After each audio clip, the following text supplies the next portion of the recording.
Hey everyone, tonight we're going to time travel. Not in a spaceship, but in a whisper-soft drift back to the soot-stained streets and corset-cinched world of Victorian England. Right now, imagine this. Fog so thick it feels like you're breathing through a wool sock. A distant clatter of hooves. Somewhere, a baker's cart creaks as it rolls over cobblestones, slick with something you'd rather not identify. My eyes are just starting to open. My mouth tastes like soot and regret. And judging from the wallpaper yellowed roses and moth-nibbled edges, I'm not in Kansas anymore. He probably won't survive this. I mean it. Between dysentery, arsenic wallpaper, and unregulated food additives, this place is basically a health hazard with waistcoats. But don't worry, I'll go first and take notes. So before you get comfortable, take a moment to like the video and subscribe, but only if you really like what I do here. And tell me, where are you listening from, and what time is it there? Always fun to see who's drifting off from Tokyo or Toledo. Now, turn off the lights, maybe turn on the fan for some soothing noise, and let's get started tonight. I came to, lying on a horsehair mattress that had all the plush give of a wooden bench. The blanket scratched like burlap and smelled faintly of boiled cabbage. I blinked against the low, watery light filtering through grimy lace curtains and reached instinctively for my phone. Nothing, just the accusing stare of an oil lamp and a faint tick-tick-tick from a wall clock that sounded like it was counting down to my imminent consumption by tuberculosis. Welcome to Victorian London. Population deeply confused. The room wasn't large, maybe 6 paces across, but it was filled with detail. Carved bed, a lace-covered washstand with a chipped porcelain bowl, and a dressing screen that leaned slightly as if exhausted from being historically accurate. My clothes from the night before were gone. In their place, neatly folded on the chair, lay, well, let's just say the past had interesting fashion priorities. Layered linen undershirts, scratchy wool stockings, and a corset that looked like it had opinions. I touched it, and it hissed slightly from old whalebone tension. Before I could puzzle out the right way to where it was, armor, fashion, both. A knock came at the door. Monsieur Washwater's cooling. The door creaked open, and in walked a girl barely 14, with wind-bitten cheeks and hands chapped raw. She wore a crisp apron and moved with that practiced speed of someone who's never been allowed to dawdle. She poured warm water into the basin and turned to go. Wait, what year is it? I blurted out, still half dreaming. She blinked. 1872, Miss Tuesday. Right, I was smack in the heart of the Victorian era. Charles Dickens was still warm in his grave. Queen Victoria was firmly on the throne, and germ theory was just beginning to ruin everyone's good time. I managed to wriggle into my new outfit, after a full-on wrestling match with the corset, discovering muscles I didn't know could cramp. Every breath was a polite negotiation. I looked in the mirror and gasped. I looked like I was about to faint on a fainting couch. The maid returned with toast and something that resembled tea, but tasted like a rusty spoon dipped in pond water. Breakfast was light. Bread, butter, and a slightly judgmental boiled egg, apparently.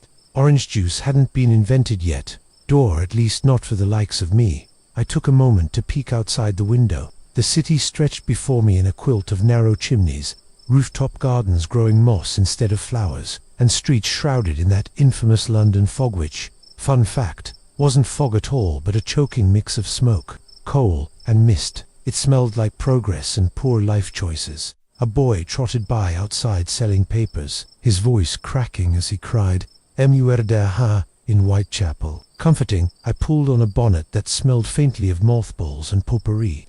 Then I stepped into the hallway, where gas lamps hissed like snakes and wooden stairs creaked like they were whispering secrets. At the bottom, the landlady gave me a tight-lipped nod. Out early, are we? Mind the streets. Miss been a rash of purse snatching. I thanked her and stepped out, immediately regretting every decision that led me here. The air outside was soup thick, and my breath puffed in front of me like smoke signals. A man pushed past, doffing his hat, but not before I caught the scent of something medicinal and, possibly gin-based, clinging to his coat. Horse-drawn omnibuses rattled by, wheels sending puddles skyward. Somewhere, a constable stood under a lamppost, twirling his mustache and looking suspiciously theatrical. My boots clicked on the slick cobblestones, each step a negotiation with gravity, and honestly, I kind of loved it. The city pulsed with energy, even if that energy ran on coal and class anxiety. Historical fact of the day. The term smog was literally invented here in 1905, but this nightmare fuel version of fog was already choking lungs decades earlier. It got so bad that people lost entire carriages in the haze, and once, legend says, someone accidentally gave a sermon to a stack of hats, thinking it was his congregation. Weird fact. Victorians used to put leeches in their ears to cure deafness. I bring this up because someone across the street had a leech stand. I wish I was joking. And the debate. Oh, the open academic question still brewing among historians is just how bad the health effects of the Great Stink really were on public policy. Some say it forced London to invest in sewage. Others think it was all Queen Victoria's nose twitch that got the ball rolling. Either way, I wasn't sticking around to find out if history repeats itself via my sinuses. I turned a corner, and there it was, the heartbeat of the era. A street full of possibilities, peril, and yes, someone trying to sell me a genuine Egyptian scarab, carved from what looked suspiciously like baked potato. But I was just getting started. I wish I could say that stepping into the day was a graceful affair. But Victorian mornings don't really invite you, they sort of wrestle you into existence with corset strings and cold butter. After surviving my first 10 steps outside, I promptly realized that Victorian footwear was made for looks, not walking. My borrowed boots, narrow-toed, high-laced, and entirely unpadded, felt like they were attempting to fold my toes into tiny origami cranes. Somewhere in the distance, church bells chimed, the deep clanging tones echoing through alleys and across smokestacks, with my belly only semi-satisfied and my lungs already protesting the coal-thick air. I made my way to what I presumed was the breakfast room, or maybe it was a parlor or a vestibule. Victorian houses seemed to have more oddly named rooms than a bad game of Clue. Inside, the maid, her name was Mabel, I'd learned was setting out another pot of tea, and on the table, crumpets, hot, steaming, butter-laced crumpets, which sounds romantic until you remember they're basically Victorian sponges with attitude. I sat across from an elderly woman wearing 6 layers of black and a brooch the size of a doorknob. She gave me a nod and asked, "You're the one from Yorkshire?" I paused. Was I? Yes, I tried. She hummed, satisfied, then went back to stabbing her boiled egg like it owed her money. Corsets, by the way, are no joke. I've worn waist trainers for workouts. This was not that. This was a garment designed by someone who had unresolved issues with breathing. Every time I sat down, my ribs whispered curses in Latin, and when I reached for my tea, I had to tilt sideways like a tree caught in a stiff wind. Mabel hovered nearby with more toast. She looked half exhausted and half suspicious, like she was trying to decide if I was a lost governess or a particularly elaborate hallucination. "You'll be needing the chamber pot?" she asked, deadpan.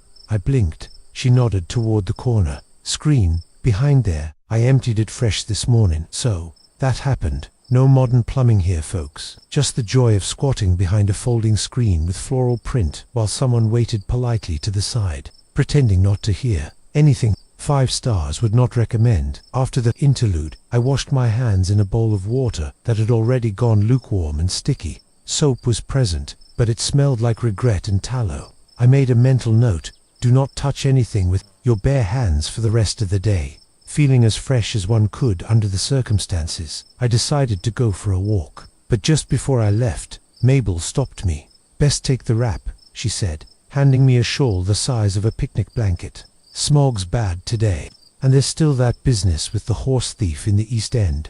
"Right," I nodded. "Horse thieves. Classic Tuesday." I stepped out and the cold slapped me like a Victorian aunt who disapproved of ankle exposure. My shawl billowed, my boots squeaked, and I trudged toward the tram stop because, yes, there were horse-drawn trams in 1872, clattering contraptions that ran on rails and dreams. The stop was marked by a pole with a painted tin sign, and a cluster of people already stood waiting. A man in a top hat reading a folded broadsheet, a woman with 2 toddlers clinging to her skirt, and an elderly gent with a walking cane and a face like a leather boot. When the tram came, it screeched to a halt. With the grace of a kitchen cupboard falling downstairs, the horses looked vaguely annoyed, as if they'd unionize if only they had opposable thumbs. I climbed aboard and immediately realized there were no windows, just slats, which meant all the smells came in with us. Coal, smoke, manure, wet wool, and the suspiciously sharp tang of gin. Across from me sat a tonic vendor. He was jolly in the way only someone selling fake medicine can be. From a tray slung around his neck, he peddled little glass bottles with peeling labels. Dr. Snipe's liver elixir, Mrs. Willoughby's miracle brain drops, guaranteed to cure gout, melancholy, and improper thoughts. I raised an eyebrow. "You look like a young lady what's troubled by bad humors," he said cheerfully. "Maybe a touch of the spleen." I opened my mouth, closed it, then reached for a bottle out of sheer anthropological curiosity. "Careful," whispered the woman beside me. "That'll either cure you or kill your horse." Victorians loved their patent medicines, often made with alcohol, cocaine, arsenic, or sometimes all three. They swore by them like we swear by cold brew and essential oils. The ride clattered on outside. Chimney sweeps scurried across rooftops like soot-covered squirrels. A flower seller waved her bunches of violets, and a dog barked at absolutely nothing, as dogs have done since time began. A historical fact of the ride: in the mid-1800s, over 75% of London's transportation was by horse. That meant roughly 1,000 tons of manure a day on the streets, hence the shawl. Quirky fact of the day: Victorians sometimes put tiny bells in coffins in case the deceased had been ... misdiagnosed. That's right, just in case Aunt Mildred was only mostly dead. And today's historical debate: scholars still argue whether the popularity of these cure-all tonics came more from clever marketing or actual placebo effects. One side points to aggressive advertising campaigns with painted signs on every brick wall. The other blames medical advice, like rub whiskey on your chest and think happy thoughts. The tram rattled to a halt, and I hopped off, nearly twisting an ankle. The street ahead was a chaotic symphony of carts, coal vendors, chimney, smoke, and something I desperately hoped wasn't a dead goat. I pulled the shawl tighter around my shoulders and steeled myself for the next chapter in this bizarre time-traveling Tuesday, because I had a date with the bottom rung of Victorian society, and trust me, it doesn't start with brunch. The first thing that hits you about walking the streets of Victorian London isn't the smell, though that is, frankly, unforgettable, but the volume. The whole city feels like it's trying to yell over itself. I stepped off the tram and immediately had to dodge a coal cart, 3 geese, and a man dragging a suspiciously wobbly barrel labeled Pig's Trotters Prime. My boot heel nearly came off in the mud door. Was it mud? Let's say yes and keep things emotionally stable. Ahead, I saw it, a horse-drawn trolley winding down the street, the clang of its bell echoing off soot-darkened bricks. These were the workhorses of public transit. Literally, 2 actual workhorses, clopped along at the front, looking as if they'd rather be doing literally anything else, retired to a pasture, joining a circus, dying nobly in a Dickens novel. I climbed aboard again, this time to the clang and jingle of its brass bell. The ride was slow, bumpy, and powered by hay and mild horse resentment. The interior had hard wooden benches and handrails that smelled of a century's worth of gloves. A sign above the door read, "No spitting, no swearing, no crustaceans." I never figured out the last part. There were maybe a dozen passengers, clerks in stiff collars, a baker with flour in his eyebrows, and a girl of about 10 holding a half-empty jar labeled syrup of figs. She caught me staring and whispered conspiratorially, "It's for constipation. Papa says it'll clean my bowels like a chimney." I nodded with the solemnity of someone too emotionally fragile for Victorian digestion. We stopped near a corner chemist, where a street vendor waved frantically at us. His cart was stacked high with little brown bottles and bark-painted signs: elixir of iron and sarsaparilla, tonic wine for the weary widow, new, guaranteed not to contain opium. Asterisk, probably the vendor himself looked like he was barely surviving the 19th century, sunken eyes, fingerless gloves, and a voice as smooth as a gravel slide. He hopped aboard momentarily to hawk his latest: "Ladies, gentlemen, children with faint constitutions, this fine elixir will restore your strength, your vigor, and possibly your marriage. Why, I've seen it bring a blind ferret back to life." No one seemed shocked. One man bought 2 bottles and muttered something about his spleen acting up again. I asked the vendor what was actually in the stuff. "Ah," he said, "a blend of vinegar, quinine, cayenne, and a splash of gin. Oh, and a dash of monkey blood, very rejuvenating. Oh, monkey blowweight." "What?" He winked. "Just kidding, or am I? It's worth knowing that Victorian tonics were often wild experiments in what your liver could tolerate. Some included morphine, some were 20% alcohol, and some included more mercury than a 17th century thermometer factory. I took a polite sip. It burned all the way down and tasted like Christmas and despair. 10 minutes later, I could smell colors. The man in the top hat next to me leaned over and said, "That one'll clean you out both ends, Miss." Victorian charm. Historical fact of this ride. Quinine tonics, originally used to treat malaria, were often the base for these concoctions. That's right, your average Londoner might be ingesting anti-malarial drugs every time they caught a sniffle. Quirky side note. Victorians were terrified of tomatoes for a while, thinking they were poisonous. Meanwhile, they drank beef tea, daily essentially boiled cow water, and called it nourishing. And the open debate among historians. There's ongoing discussion about just how much these health tonics shaped the early pharmaceutical industry. Were they precursors to legitimate medicine, or just snake oil that accidentally worked, sometimes because of alcohol content? Some say they paved the way. Others say they just paved hospital beds with false hope. We rattled along for a few more blocks before the trolley slowed to a stop. I thanked the driver. His name was Cecil. He smelled faintly of shoe polish and dried meat and stepped off into what I'd call a perfectly chaotic street corner. There was a man balancing live eels in a basket, while singing something about Betsy's bloomers. A small boy tried to pick my pocket, but I gave him the look that says I've watched every Sherlock Holmes adaptation. He ran off, giggling, and across the road, I saw it, the entrance to a public house with a faded wooden sign swinging. Overhead, the Crooked Pint.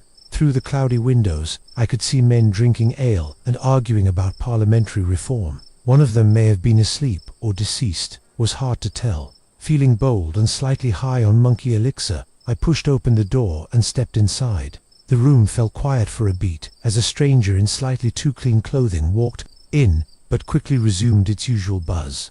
The air was thick with pipe smoke and something pickled. I nodded to the barman, who looked like he'd once been in a duel and maybe lost. "Half pint of mild, please," I said, trying to blend in. He raised an eyebrow. "That's tuppence." I paid with a coin that I prayed wasn't cursed, and he poured me something dark, warm, and frothy. It wasn't terrible, kind of like drinking sourdough with an identity crisis. A man next to me leaned over and asked, "You hear about the match factory strike?" "No," I said, "but it sounds flammable." He laughed, wheezed, then coughed for 24 seconds before returning to his pint. "Ah yes, the famous phossy jaw problem, the dangerous side effect of matchmaking work, where phosphorus caused horrible, disfiguring illness in factory girls. I'd read about it. Now I was sipping beer beside it. Somewhere behind me, someone dropped a plate. A woman shrieked, and outside, I saw the fog starting to roll back in like a grey, damp curtain. I'd survived breakfast. I'd survived the tonic, man, but something told me that the real adventure, the real gut punch of what it meant to live in this city, was just around the next corner. Asterisk. The pub had been warm, in a way that made you feel like you'd been slowly slow-roasted in beef steam. I stepped back outside with my shawl wrapped tight, and the London air slapped me in the face like a fishmonger's greeting. It was getting heavier now, the so-called fog coiling through alleyways like some industrial ghost. But I had a destination, something that had caught my eye earlier. Tall brick building with barred windows and a sign that read St. Agatha's Union, Workhouse. Now, I know what you're thinking. Ooh, Victorian cosplay, and now you're doing a Dickensian dungeon crawl. Yeah, but hear me out. You can't visit 19th century London without brushing against the brutal backbone of its social experiment. The infamous workhouse system. I approached cautiously. The iron gate squealed open with a kind of drama that felt scripted. Inside the courtyard stood rows of bundled figures, men, women, some children shuffling in silence, holding bowls and waiting for what looked like porridge, but smelled like wallpaper paste and grief. A kindly-looking man with an ash-colored beard and a ledger under one arm stepped toward me. "You knew?" "Oh no," I said quickly. "Just visiting." He frowned. "We don't get many of those." A nearby woman coughed into her shawl. She was perhaps 40, but looked 60. Her shoes were mismatched, and her hands were raw. "Don't let M put you on laundry duty," she whispered. "It eats your fingers faster than frost." I stayed close to the perimeter, observing. A group of boys scrubbed stairs, while a stern matron barked orders. One girl's small hair, cropped too short, was peeling potatoes like she defended them personally. I asked the bearded man about her. Came in last week. He said, "Mother dead. Father's a drunk. She's lucky, really, lucky." That word hit like a boot to the gut. This place wasn't a jail, not technically. But in every way that mattered: structure, routine, disparate, was a prison for the poor. The logic of the time said, if you're destitute, you must have done something wrong. The punishment, bland food, back-breaking labor, and the soul-nibbling erosion of dignity. Historical fact. By the mid-1800s, every British parish was legally required to provide a workhouse under the Poor Law Amendment Act of 1834. These were supposed to be a last resort. They made sure of that by making them deliberately awful. Quirky aside, workhouse food was notoriously bad, but the Victorian prison menu was often better. Convicts got meat, workhouse residents, gruel and more gruel, with the occasional horror called suet pudding. The open debate among historians: some argue the workhouses were necessary evils to handle urban poverty. Others, especially more recent social historians, see them as institutionalized cruelty, designed to crush the spirit of the lower classes under the guise of help. I tried not to look too soft as I stood there, but my eyes kept darting to the children. How young some of them were, how quietly they moved, like they'd been taught early that noise led to trouble. Suddenly, a door banged open, and out stumbled a man in a threadbare vest, with one arm in a sling. A matron followed, scowling. "You come back tomorrow, but not drunk." He stumbled past me, mumbling apologies to no one. The bearded man sighed. "He'll come back, don't worry. They all do. Nowhere else to go." There it was, that thin, brittle truth at the heart of all this. The workhouse wasn't a safety net. It was a tightrope over a pit, and falling in meant surrendering your freedom, your family, and your pride. As I turned to leave, I passed a small iron plaque bolted to the wall. The letters were worn, but I could just make out the phrase, "He who does not work shall not eat." Lovely motto. Really put the Victorian in Victorian values. I exited through the side gate, breath catching in my throat. The noise of the street hit me again like a slapper, burst of life, color, and chaos. It felt jarring after the hush of the workhouse yard, but somehow also sharper, more real. Down the road, a brass band was trying to play something heroic, while a stray dog barked in rhythm. A street preacher shouted about sin. A girl skipped rope while chanting something morbid about ashes and fever. And nearby, two gentlemen argued over who had the better umbrella. "Yours is practically a parasol, and yours looks like it escaped from a fencing match." Ah, yes, the great Victorian hobby of arguing in public with impressive vocabulary and truly ridiculous hats. I stood there, absorbing it all. The stink, the sound, the swirl of voices, the unmistakable energy of a city straining to balance its elegance with its squalor. And I realized the workhouse wasn't some isolated punishment. It was a looming reminder, visible to everyone, that no matter how fine your bonnet or how shiny your boots, you were only ever one bad month away from soup lines and hard beds. I pulled my shawl tighter. Somewhere down the block, a bell rang. For midday, a steam whistle from a nearby factory added its screech. The gears of the city turned on, and I followed. I didn't have a map, or a plan, or really any clue where I was going, which in Victorian London was a bit like walking blindfolded through a flea market that occasionally threw boiling water at you. Still, my boots found their rhythm again, even if my toes had stopped participating in the conversation. I was headed deeper into the city, toward the noise and bustle where life seemed to spill out of every doorway. And that's when I saw them, a gang of street kids, weaving through the crowd like minnows through reeds, barefoot, grimy-faced, fast-moving. They had the confidence of raccoons and the speed of caffeine. One of them, a boy no older than 7, darted between two cab horses with the grace of a pickpocketing ballerina and landed at a busy corner, holding a box. "Boot shine, Miss Onya Happany." I looked down. My boots were covered in something that may or may not have previously been part of a chicken. They could use it. He grinned wide, missing a few teeth, and motioned for me to sit on the edge of the stone stoop. "You got the look of someone what cares about appearances." I laughed. "You got the look of someone who says that to everyone." He winked and got to work, spitting into his cloth like it was a professional-grade solvent. His name, he said, was Nabby, because of course it was. His siblings had names like Sprat, Gilly, and Big Mags. He was one of 12, possibly 14, depending on who was counting. As he scrubbed, he chattered, told me about the betting man who set up near the docks and how he could cheat even blindfolded, about the butcher's boy who once smuggled a bad sausage into a constable's boot, about the secret back door to the music hall that let you in, free if you promised not to yell fire during the ballet. "You ever seen a music hall show?" he asked. "No," I admitted. Tot's eyes widened. "You ain't lived." Another boy joined us, slightly older, chewing a stick of something and eyeing me suspiciously. "This one's soft," he said. "Probably got lace drawers." "Don't matter," Nobby replied. "She pays fair and listens nice." I asked if they worked together. "Course not," said the second boy, grinning. "We're rivals, but only on Tuesdays." There was something incredible about these kids. They were fast, clever, and streetwise in ways no modern 12-year-old with a fidget spinner could understand. They knew the alleys, the rhythms of the market, and exactly which policemen were likely to give chase. One of them even had a running theory that Queen Victoria was actually 3 ducks in a cloak. "That's why she never waves too fast," he explained solemnly. "The feathers show."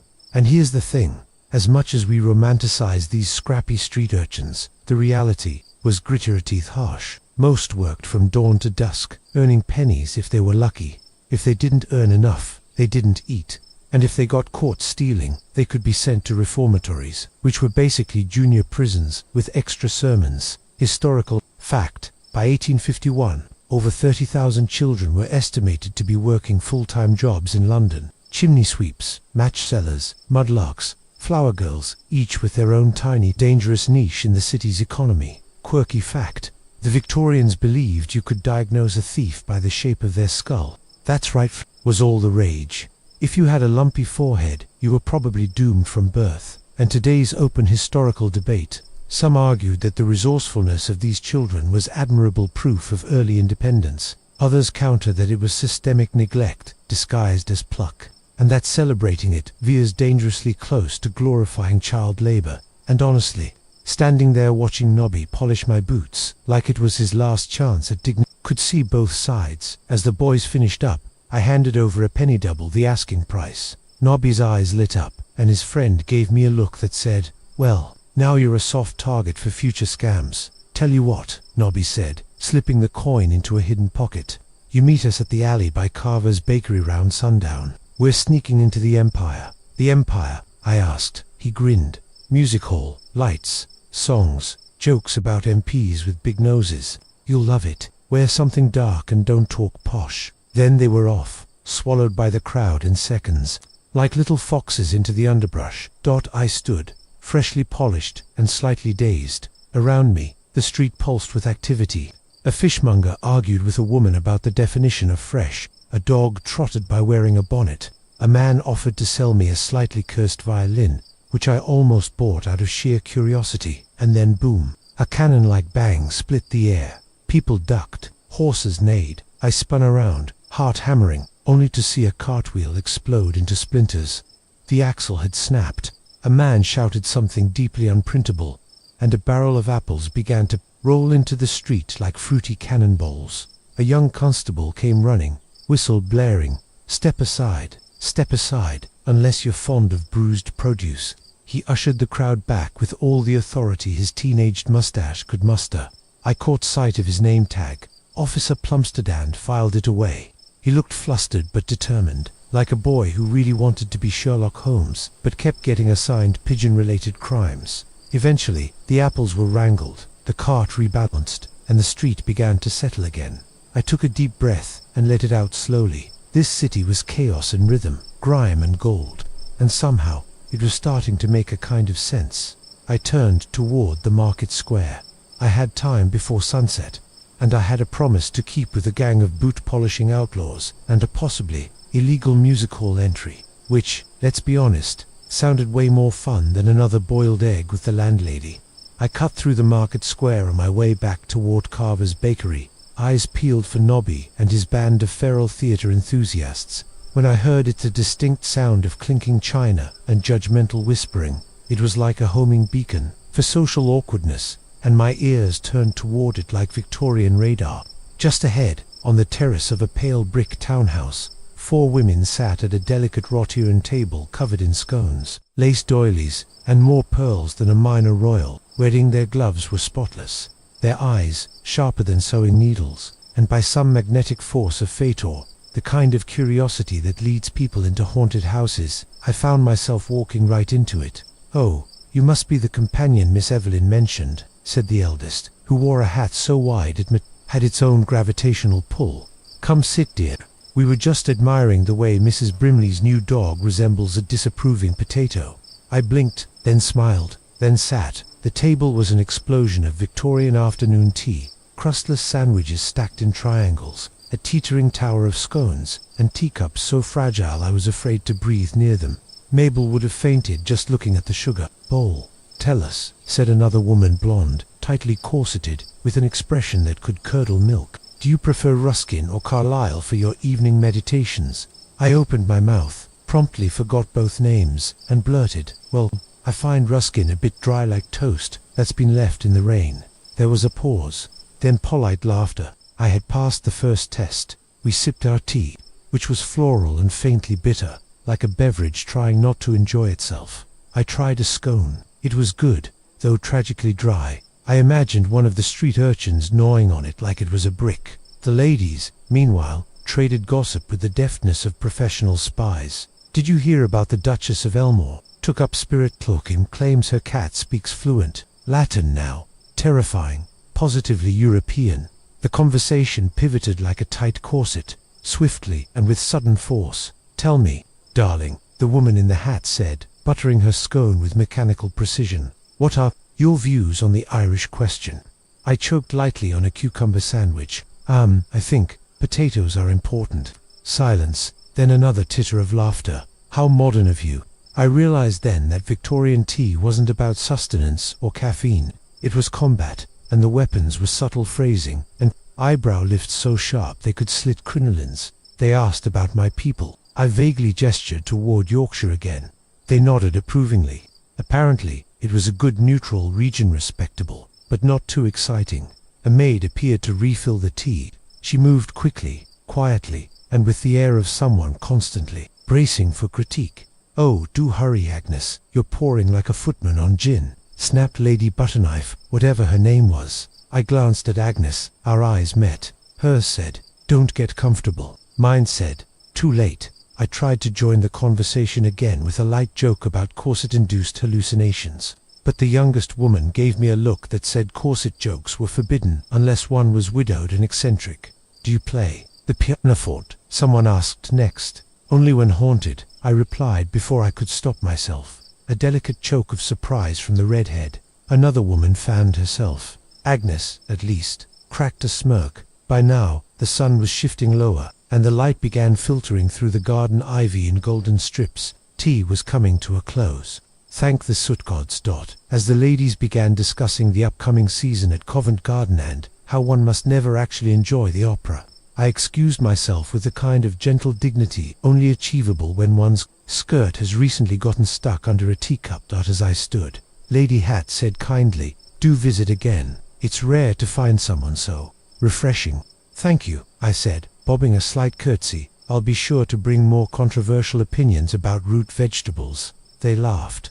A little too much. It was either flattery or a warning. I wasn't sure. Back on the street, I felt the tightness of their world fall away like a loosened corset string. Those ladies had wealth, power, and lace gloves that cost more than most people earned in a week, but they also lived inside a gilded teapot of social rules and reputation warfare. Historical fact: the Victorian afternoon tea tradition was started by Anna, the 7th Duchess of Bedford, who got hungry between lunch and dinner and decided to invent a whole new meal. She probably didn't mean to create a battlefield for passive aggression, but here we are. Quirky sidebar: some wealthy Victorian ladies actually hired parrot tutors to teach their birds Shakespeare and Latin. Because what's the point of tea if your bird can't quote Julius Caesar at strangers?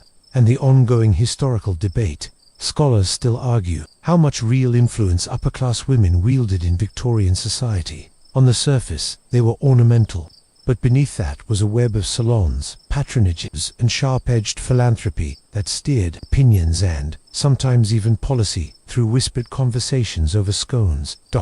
As I walked away from the tea table, the sharp scent of flowers and powdered perfume fading behind me, I passed Agnes again.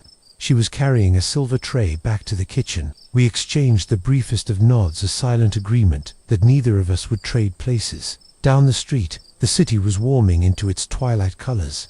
Lamps were being lit, shadows stretched long, and the bakery sign for carvers swung gently in the breeze, already glowing with the amber light of fresh loaves and mischief ahead. Time to meet Nobby and sneak into a music hall through the wrong door. Carver's bakery was already bustling when I rounded the corner, its warm, bready scent wafting into the street like an invitation and a challenge. The windows were fogged with steam and butter dreams, and the bell above the door jingled like it had just won a small prize. But I wasn't here for pastries. Not today, oi. A voice hissed from the alley. Over air, miss, we're going round the back. There was Nobby, crouched like a cat burglar in training, his coat buttoned wrong and his hair doing a convincing impersonation of a haystack. Behind him stood Gilly and Big Mags, both grinning like they knew secrets they weren't about to share. With the taxman, their eyes sparkled, the universal sign of children about to do something delightfully illegal. You ready? He asked. I was born ready. I lied. We darted down the alley and slid behind a stack of wooden crates. Above us, a shadowy back door creaked open, no lock, just a latch held with a bent spoon. Big Mags gave it a jiggle, then kicked it in, with the casual authority of someone who'd done this 12 times and only got caught once. Inside, we crept through what must have been the backstage storage area. Props leaning against walls, discarded costumes flung over chairs, and an overwhelming scent of old velvet and accidental gin. We were in the Empire Music Hall, and let me tell you, it smelled of electricity and scandal. We ducked behind a heavy red curtain, where we had a perfect view through a side slit into the audience, a packed crowd of top hats, feathered bonnets, and enough perfume to choke a mule. Gas lamps flickered overhead, casting a golden glow over every gilded panel and dusty velvet drape. Someone in the front row popped a bottle of something bubbly and festive. Someone behind them popped a button from laughing too hard. The show began. A man in a striped blazer danced out onto the stage, holding a ukulele the size of an offended goose. He struck a pose and shouted, "A song about marriage. Ladies and gents, a cautionary tale." Cue the music, plinky, fast, and absurdly catchy. My wife is a wonder, her voice like a bell, but mostly she yells and throws things as well. The crowd roared. Someone threw a handkerchief on stage. The performer caught it, blew his nose theatrically, and launched into the next verse. "This," whispered Nobby beside me, eyes wide with delight, "is the best bit of being alive." It was hard to argue. The acts that followed were a blur of comedy, slapstick, acrobatics, and songs with suggestive lyrics that would have scandalized my landlady into a fainting couch coma. A dancing duo twirled in perfect sync until one of them tripped, and the audience applauded even harder. A woman in a glittering corset sang a torch song that made even the gas lamps sigh. Historical fact. Music halls were the it entertainment of Victorian England, especially from the 1850s onward. These weren't polite drawing room affairs. They were loud, rowdy, and wildly popular, offering escapism, satire, and the occasional ankle flash, which at the time was basically rated R. Quirky fact. Some performers developed cult followings so intense that fans would throw pickled eggs instead of flowers. Look, it was a weird time for fan culture, and what do historians still debate? Whether these bawdy, joyous venues were empowering to the working class or simply a release valve, distracting them from the deeper injustices of the industrial era. Were they progressive or pacifying? You decide after your third glass of gin and chorus of "Down with the Magistrate, Up with the Pie." The crowd's laughter vibrated through the floorboards. Next to me, Gilly was miming along with the song, doing hand gestures I chose to believe were metaphorical.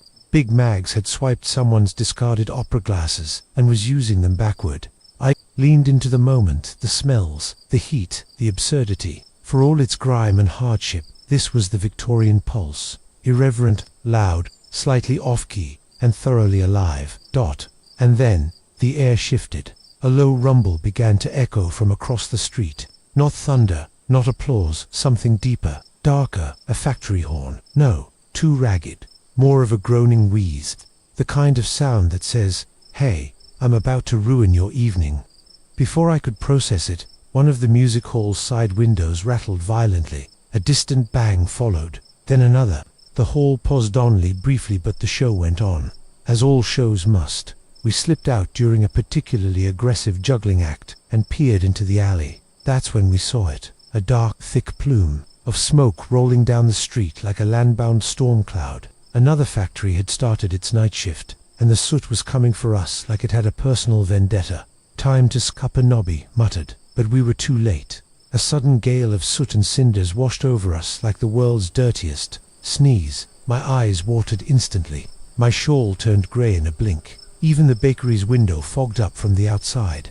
People coughed in stereo. It was like being stuck in a chimney with lungs full of regret. I wiped my face and squinted up at the smokestack, looming just across the street. It chugged angrily, belching smoke into the evening sky. Around it, windows slammed shut. Street vendors packed up. The music hall doors closed against the night air. "What is this?" I coughed. "Just Thursday," Nobby shrugged. Historical footnote. Victorian London's air was so polluted from coal smoke that it caused recurring health crises. The famous Great Smog of 1952 gets all the press. But this stuff started long before smoke days were a regular, lethal event. Some neighborhoods would blacken your lace gloves in a single walk. Fun. Side note, people used to bottle London fog and sell it as a curiosity to tourists. Some bottles even turned green over time. Delicious. As we fled the alley, dodging puddles and coughing our lungs into scarves, I realized something.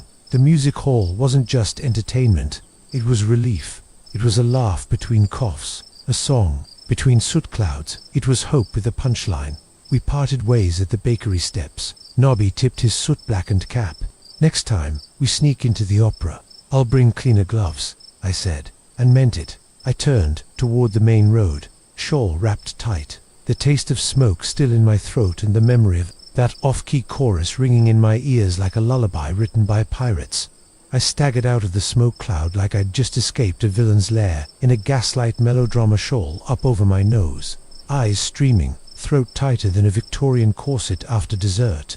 I leaned against a lamppost for balance and coughed out a cloud so dramatic I half expected it to form into the shape of Queen Victoria herself and lecture me about decorum. I needed to regroup, maybe find some air that hadn't recently been inside a chimney. Then I spotted it, a tall townhome with silk curtains glowing amber in the gaslight, the warm flicker of candles casting shape-shifting silhouettes across the front windows. The kind of place that whispered, "We're rich, but mysterious, and possibly haunted. Come in, if you dare." I dared. The brass knocker clanged dully against the door. Moments later, a housemaid opened it, with an expression somewhere between curiosity and exhaustion. She looked me over, noted the soot, the lack of a chaperone, and the general air of someone who might accidentally walk into the punch bowl, and then let me in anyway. "Drawing rooms this way," she said, leading me down a hallway lit by sconces and scented faintly with lavender and wax polish. The door opened to reveal velvet everything: curtains, cushions, chaises, lounges. Lace doilies clung to every flat surface like decorative barnacles. A few genteel ladies and overly thin men lounged, sipping from teacups and occasionally glancing toward a parlor palm that looked slightly more judgmental than it had any right to. They didn't seem to notice me, or if they did, they assumed I was part of the wallpaper. Victorian camouflage. Then, a soft voice behind me said, "Do you believe in spirits?" I turned. A woman in a high-necked dove-grey gown held a small saucer and a gaze that could pin butterflies. Her hair was arranged like a sculpture, her jewelry subtle but screaming old money. "Depends," I replied. "Are we talking alcohol or ectoplasm?" She smiled. "Both are invited. But tonight we speak of the dead." "Excellent." She ushered me toward a side room where a smaller group sat around a round table. Candles flickered in long-necked holders. A velvet cloth draped the table. At its center, a small bell, an empty glass, and what looked suspiciously like a repurposed cheeseboard engraved with letters. "I'm Mrs. Archer," she said, "medium, member of the London Society for Spiritual Inquiry. Tonight, we seek to contact my late husband. He was an absolute bore in life, so we're hoping death improved him." I sat, barely suppressing a laugh. Around the table sat a variety of characters. A man who looked like he'd tried to taxidermy his own moustache, a woman with 4 shawls and a bird-like nose, and a young gentleman in a velvet smoking jacket, who was very clearly here for the drama. Mrs. Archer dimmed the lamps and began. "Is there a presence here with us tonight?" The bell rattled once, possibly from a breeze, possibly from the awkward silence that followed. "Percival," she said softly, "if that's you, tap once." "Nothing." "If it's not you," she added, "do try not to embarrass me in front of guests." Historical fact: the spiritualism craze was huge in Victorian England. Seances, spirit photography, ghostwriting it, was practically a social activity. Even Queen Victoria allegedly attended one. Quirky trivia: some Victorians designed coffin telephones so the deceased could signal if they'd been buried alive. Others insisted on post-mortem photography to ensure the soul had been captured properly.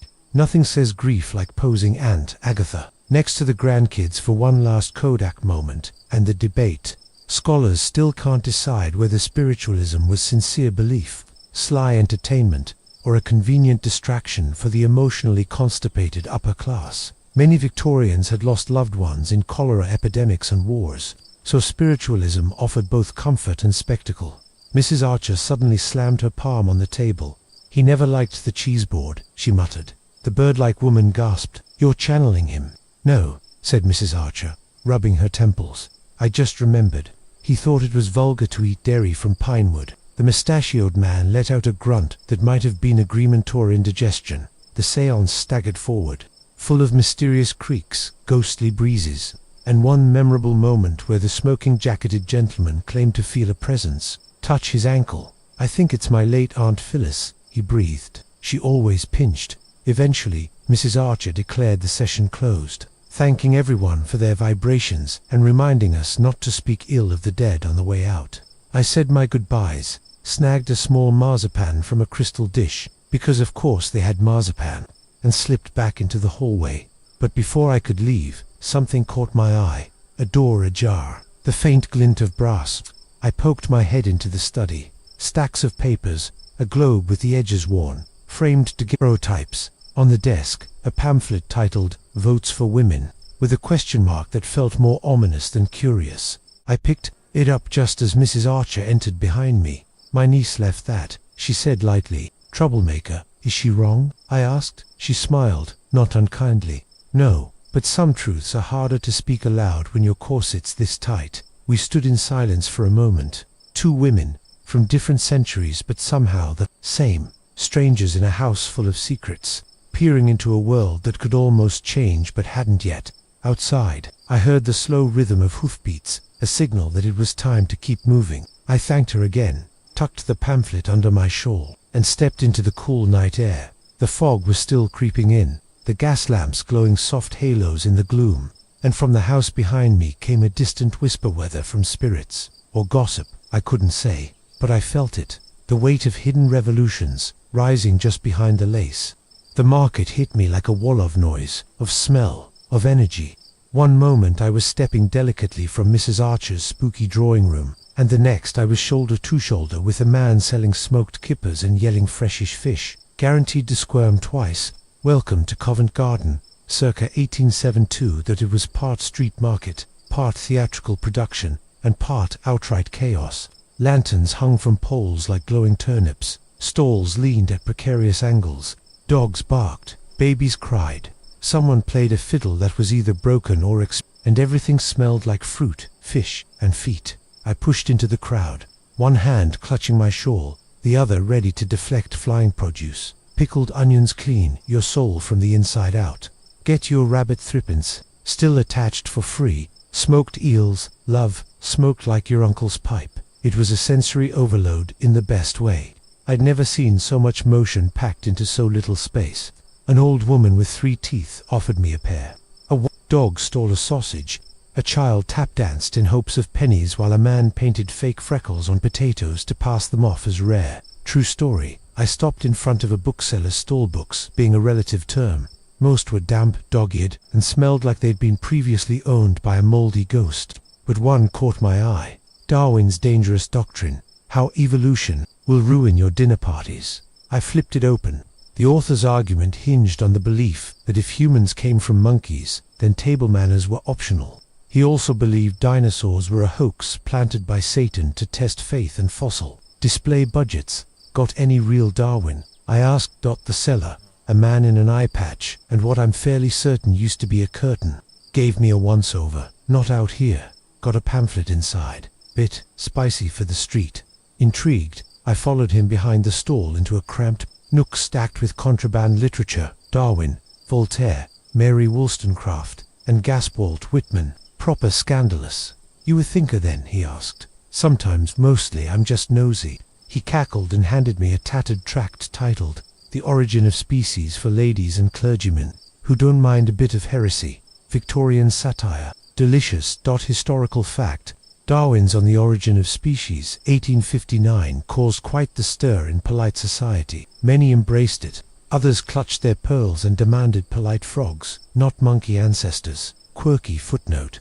Some people believed evolution explained why their servants were misbehaving, as in, the lower orders are reverting to animal nature. Meanwhile, the servants probably just wanted better wages and fewer leeches in their beds.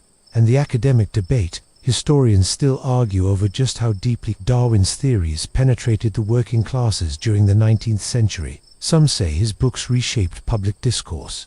Others argue the ideas trickled in slowly, dressed in comedy, pamphlets, and pub songs about apes in trousers. Back outside, the market swirled with even more nonsense. A man tried to sell me a taxidermy ferret in a bonnet, claiming it warded off evil dreams. A woman hawked perfume with the confidence of a snake oil salesman. I leaned in for a wife hand, instantly regretted it. It smelled like someone had bottled regret and lilies. Girls in flower crowns danced around a maypole for coins. A constable paused to watch, then tipped his hat before confiscating 3 bottles of something suspicious from a nearby cart. He walked away with a dreamy look. The cart owner shrugged and sold me a bag of licorice root as a Victorian toothbrush. Further along, I passed a butcher's stall where a pig's head blinked at me, or maybe I blinked first. Beside it, a loud-voiced man was auctioning off what he claimed was the actual bonnet worn by Florence Nightingale during the Crimean War. It looked more like a gravy-stained tea cozy, but who was I to doubt history? I took refuge near a baker's cart stacked with bread rolls and Chelsea buns that glistened like Victorian diamonds. I bought one and bit in sweet, sticky, slightly burnt. Perfection. Just as I was licking the icing off my fingers, a commotion broke out. A man was being chased down the aisle by a very angry woman wielding a leek. You said it was fresh, she shrieked.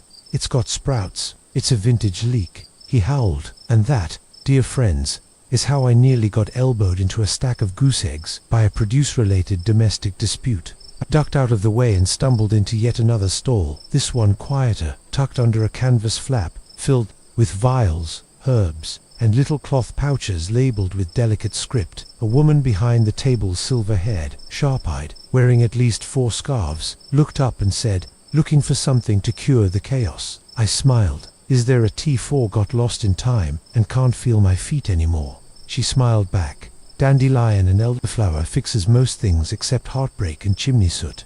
I bought a pouch and tucked it into my shawl, letting the calm scent of dried herbs ground me for a moment. There was something beautiful in the madness of this place. It was dirty and loud, yes, but also alive. People bartered, laughed, lied, argued over bananas, sang, lived. It was messy and human, and humming with motion. And every street corner felt like the start of a short story with a questionable ending. As I made my way toward the edge of the market, the noise fading behind me into something more like a memory than a reality, I glanced up at the darkening sky. Lanterns flickered on like sleepy stars. Somewhere, a man with a banjo played the opening notes of a sea shanty about falling in love with a lady and her goat. And I thought, yeah, this place is absolutely unhinged, but I wouldn't miss it for the world. The smell of the Thames hit me long before I saw the river itself. It was a complex bokeh, a daring blend of rotten cabbage, brine, and a hint of something's definitely decomposing. But there was also something oddly nostalgic in it, like the city was exhaling centuries of secrets into the breeze.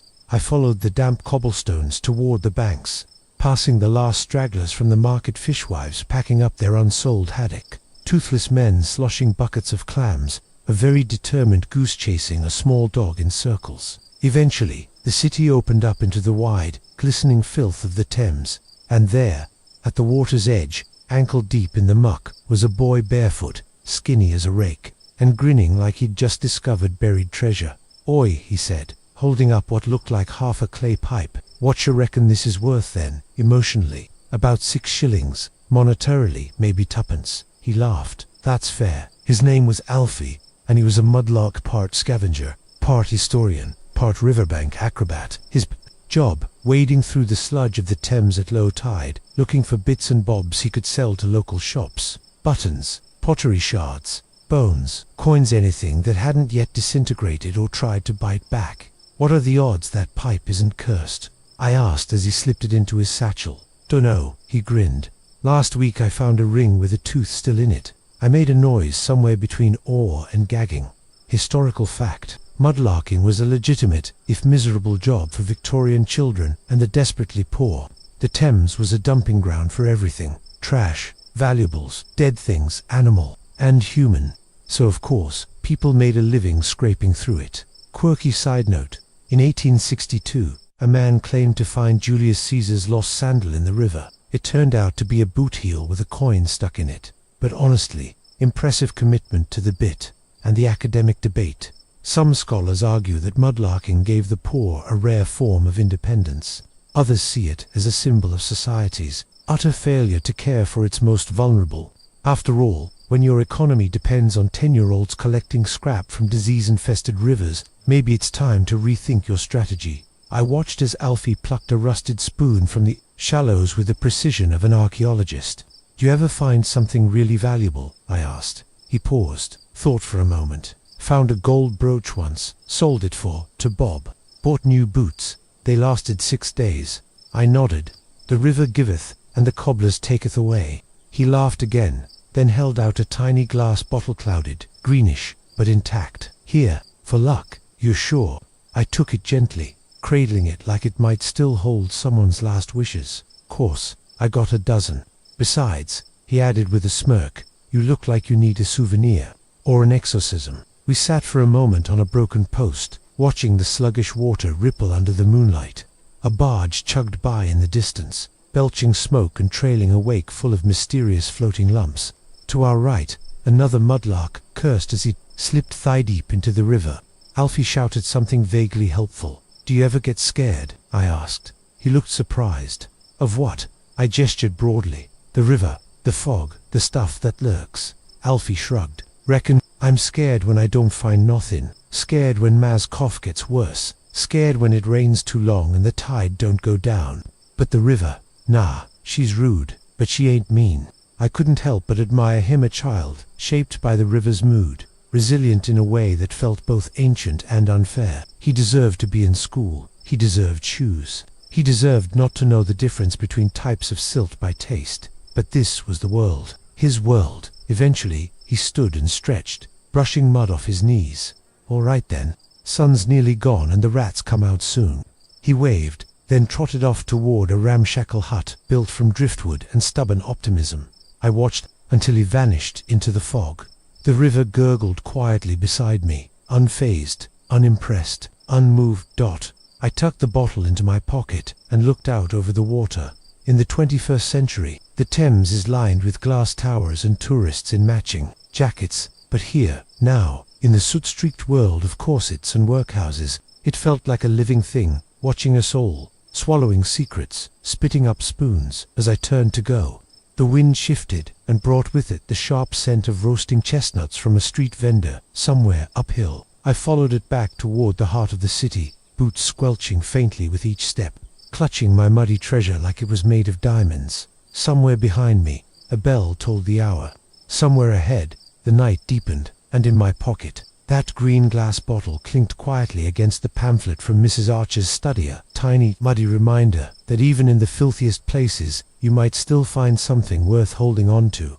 The chestnut vendor looked like he'd been roasted longer than his product tread cheeks. Soot-smudged hands, and a cart that hissed with heat and smelled like holiday nostalgia, dipped in grime. I bought a small paper cone of the roasted treats, burning my fingers and tongue within seconds like a true Victorian amateur, careful. he chuckled, tossing more nuts into the iron pan. They're hotter than a scandal at a bishop's banquet. I smiled, thanked him, and continued on, chewing thoughtfully as the city around me morphed yet again. The closer I got to the heart of the East End, the more the streets shrank in around me. Buildings leaned over the cobbles like old women trading secrets. The gas lamps flickered lower, shadows grew teeth, and then came the sound, a sharp pop, followed by laughter, a shriek, and cheering. I turned the corner and nearly collided with chaos. A crowd had gathered in a tight semicircle around a puppet theatre set atop a cart. Painted curtains swayed dramatically in the breeze. A squawking voice rang out above the din. That's the way to do it. Punch and Judy. The puppets bopped and flopped across the stage like drunk marionettes. Mr. Punch, with his absurd hooked nose and squeaky voice, chased a baby across the set while shrieking in falsetto. Judy followed, wielding a rolling pin, while the crocodiliest there was a crocodile tempted to steal the sausages. I had no idea what was happening, but the audience was loving it. A small child next to me clapped, like his life depended on it. An older woman giggled so hard she dropped her bonnet. Someone nearby tried to sell me a sausage roll, possibly stolen from the onstage crocodile. Now, if you're not familiar with Punch and Judy, let me paint you a picture. It's like if the Three Stooges met a haunted Jack-in-the-Box, and then they both took turns yelling at each other through a traffic cone. Historical fact: Punch and Judy shows were wildly popular in Victorian England, especially among the working class. Originally imported from Italy, the puppet show was a loud, absurd, often violent spectacle and people couldn't get enough. Quirky trivia: Mr. Punch's voice is created using a device called a swazzle, which the puppeteer holds in the back of their throat. It gives that unmistakable, I swallowed a kazoo and now live in a kettle sound. And the scholarly debate: there's ongoing discussion about whether Punch and Judy reinforced or subverted Victorian morality. Was it a parody of domestic life, for just a chaotic catharsis for a repressed society? Either way, the baby chucking and sausage stealing made someone's day. Back on the street, the crowd was shifting, cheering, gasping, laughing. Mr. Punch had now picked a fight with a policeman puppet, and the children were screaming in support. Hit I am again, Punchy. That's when things got reala. Loud whistle pierced the air knot from the stage. A real constably, wide-eyed and puffing from exertion, came barreling through the crowd. Make way, clear the square. I spun around, startled. Behind him, two other officers followed, faces stern. The crowd hushed. The puppeteer froze mid-slap, and Mr. Punch's plastic jaw hung awkwardly ajar. Disturbance reported, barked the first officer. Show's over. No, it ain't. Someone shouted from the back. Oh, yes, it is.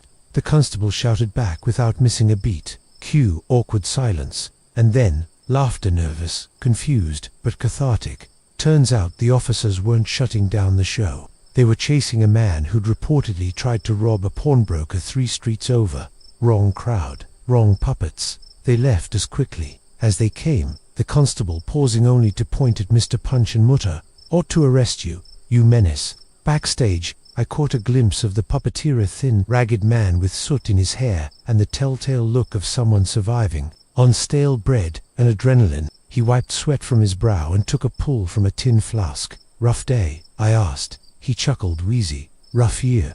But the show, love, the show never stops." He pulled a handkerchief from his pocket and dabbed the puppet's forehead. With surprising tenderness. "Punch keeps going, don't he? No matter how much trouble he starts." I nodded. "Guess there's comfort in consistency." He offered me the flask. I politely declined, imagining it was 70% gin and 30% regret. As the crowd dispersed, I walked away slowly, my ears still echoing with high-pitched squeaks and cheering. The city felt quieter now, like a theater after curtain call. I passed a bakery shutting its shutters, a girl collecting coins from under benches, and a man asleep beside a lamppost, snoring through his mustache. The constable reappeared, Plumstead from earlier this time, without urgency, just taking his evening rounds. "Evening, miss," he nodded. "Eventful one," I said. "They all are," he replied, then added, "Best not linger in this part too long. Some say Punch gets jealous when the laughter fades." I gave him a half smile. "You're joking." He didn't answer, just tipped his hat and disappeared into the fog like an extremely polite bat. I turned toward the next street. The shadows, longer now, the lamplight dimmer.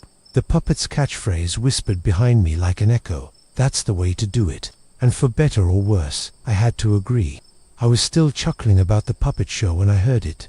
The hiss of steam and the tick-tick-tick of something metallic spinning. Not laughter, not applause, something mechanical, rhythmic, relentless. And then I saw it looming through the mist like a monster of iron and ambition, a factory. It rose from the street like a giant brick lung, coughing out black smoke through two tall chimneys and crowned with windows glowing a dull, sickly yellow. There was a fence around it, though it didn't stop the noise. Metal clanks, shouted orders, and the hum of labor humming like a hive ready to sting. A bell rang. Doors opened. Workers poured out like bees, released from a box. They were all aged women, even children coated in soot and sweat and that peculiar scent of heated oil and weary silence. Their faces were hollowed by routine. Their fingers looked permanently curled. Their feet moved in that exhausted rhythm that said, "We'll do this again tomorrow," and the next day, and the next. One of them caught my eye. A girl, maybe 15, maybe younger, with a kerchief tied around her head and coal dust smudged on her cheek. She noticed my moderately clean skirt and frowned. "Lost, are you?" she said, voice rasped by smoke. "Maybe, or maybe I'm just curious," she snorted. "Curiosity is how people lose fingers round here." We walked together for a few minutes. Her name was Edie, and she worked in the textile mill, feeding fibers into a giant loom called the Mule Jenny, which sounded adorably. She described how it once snagged a girl's braid and nearly ripped her scalp off. Edie shrugged. "She's all right now. Wears a bonnet. Doesn't blink much." I gulped. She showed me where the younger kids worked pieces. They called them crawling, under moving machines to tie broken threads or collect scraps. I watched a small boy, no older than 8, reach into a spinning loom like he'd done it 1,000 times. My stomach flipped. "How do you all keep track of time?" I asked. Edie pointed toward the massive factory clock tower, its gears visible even through the dirty glass. "We don't," she said. "It keeps track of us." Historical fact. Victorian factories ran on strict time discipline. Workers were expected to arrive precisely and work 12-hour shifts, often 6 days a week. Tardiness could mean a fine or worse, dismissal. The factory clock was law. Quirky aside, some factories installed fake windows with painted-on sunshine to keep workers from realizing how dark it was. Others piped in motivational slogans via chalkboards like, "To be idle is to invite the devil into one's tools." Academic debate. There's disagreement among historians about whether industrialization truly liberated the rural poor, with wages, or simply swapped their poverty for exploitation under louder machines. The Industrial Revolution gets a gold star in textbooks, but not everyone came out of it clapping. As Edie lit a stub of a cigarette and leaned against the factory wall, she pointed out some of her co-workers. Jonas, missing 3 fingers. Maureen, who'd gone partially deaf from the clatter. Ellie, who pretended to faint once a week just to get 5 minutes outside. "Why do you stay?" I asked. "Because I get paid." She looked at me, matter of fact, "And it's either this, or the workhouse, or the street, or worse." I nodded. That line again, the invisible razor-thin edge between scraping by and falling completely. She handed me a biscuit from her lunch pail. It was dry, dense, and flavored mostly like "don't ask." I ate it anyway. Then the whistle blew again, sharp and sudden. Edie crushed the cigarette with her boot and nodded to me. "Break's over." And just like that, she disappeared into the brick behemoth again, swallowed by gears and steam and the slow, grinding tick of the factory clock. I lingered outside, watching other workers shuffle back in, their feet heavy, their shoulders already braced for more. Further down the street, I noticed a clockmaker's shop, teeny tidy, eerily quiet.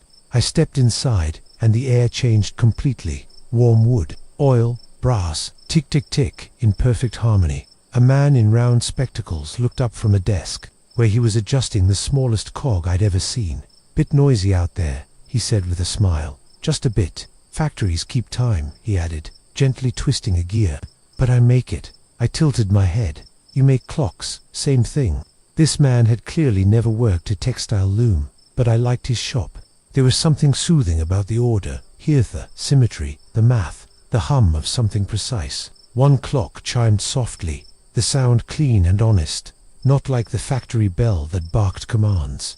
He showed me a tiny pocket watch he was working on, gold casing, delicate etching, hands so thin they looked drawn on. For a gentleman in the West End, he said, wants to impress his dinner guests by knowing when they're 5 minutes late. I held it up to my ear. Tick, tick, tick, tick dot. So clean, so polite, like time hadn't been weaponized yet. I bought a small brass watch chain for no real reason, just to anchor myself in something pretty. Then I stepped back into the soot and noise and hunger of the street. The factory loomed behind me. The city's gears continued to turn, and somewhere inside, Edie bent again over the mule Jenny, counting threads, counting hours, counting breaths, waiting for the whistle that meant freedom, however brief, before it all began again. The sun had fully ducked behind the rooftops now, and a chilly breeze curled through the alleyways like it had personal business with my spine. With daylight gone, the city changed costume, again exchanging its factory smoke and street market buzz for something a little darker, more mysterious, and definitely more odorous. Nightfall in Victorian London didn't bring silence. It brought a whole new cast of characters, and it brought shadows, not the metaphorical kind, the actual kind, because without electric lights, the city was a dim and flickering sketch of its daytime self. Gas lamps hissed from their tall posts, casting soft golden halos that illuminated only what they had to and seemed suspiciously hesitant to go any farther. I walked down a narrow lane, feet aching, stomach growling, heart still ticking in factory time.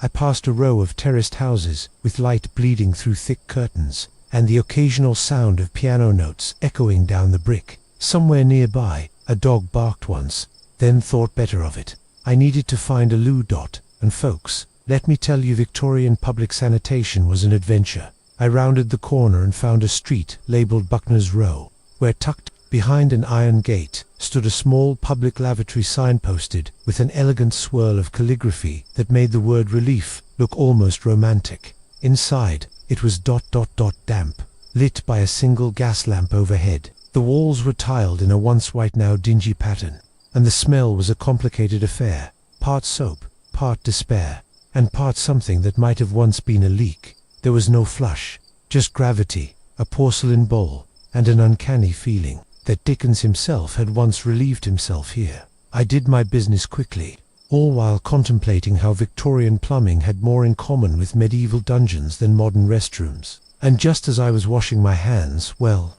dabbing them with water from a cracked basin, and hoping for the best, I heard the sound, a soft glug-bug, followed by the unmistakable clatter of something dropping into water that no human being should be anywhere near. From the stall next to me came a voice. "You ever see a rat swim like a man?" I blinked. "Excuse me." Tail like a whip, splash like a gentleman Fallon off a steamboat. I left very quickly after that dot back on the street. I inhaled the sweet relief of air that only smelled like coal and onion pie. The night was alive with different energy now. Up the hill, I spotted a lamplighter, his ladder propped against a street lamp as he moved from one post to the next, lighting flames with a flick of a long brass pole. He worked fast, steady, like someone used to being watched. Evening, I called up to him. He glanced down, face sooty but calm. "Lovely night for seeing shadows, is it ever not?" He laughed. "Ask me that again in fog." Historical fact. Before electric lights, lamplighters were essential. Every evening, they'd light hundreds of gas lamps across the city, and, in the early morning, they'd return to snuff them out.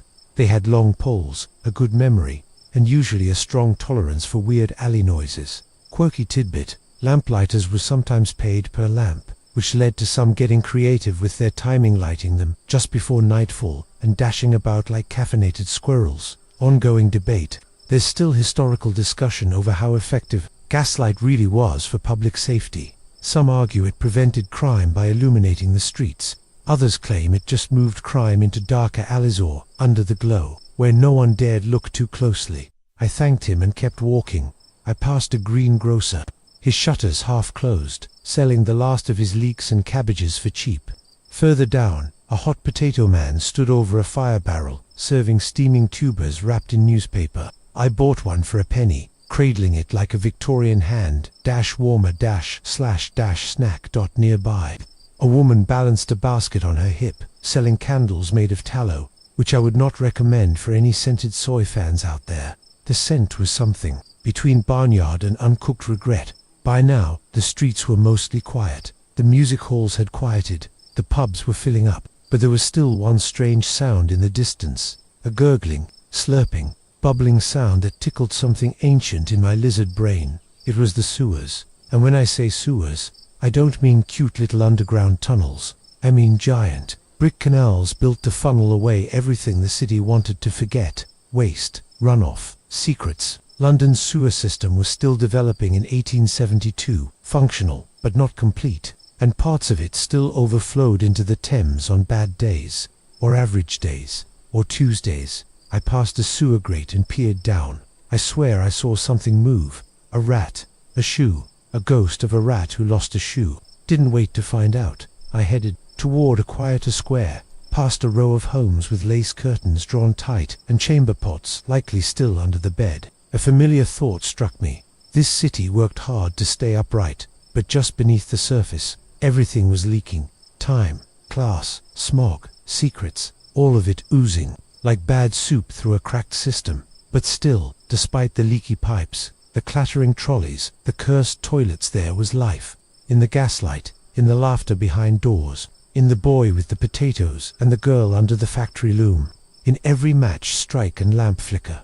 I stepped into a small public square, sat down on a stone bench, and looked up. The stars were faint, blurred by soot, but they were there. A girl walked by with a paper lantern, humming softly. I took a deep breath, and decided that, even if the loo was terrifying, Victorian nights weren't so bad after all. I wish I could say the fog rolled in slowly, like some poetic blanket of mystery. But no, this wasn't a fog. It was a full-on creeping wall of cotton-wrapped doom, sliding down the streets like it had paid rent and was here to stay. Victorian London fog wasn't gentle or whimsical. It was thick, greasy, and so yellow you could almost chew it.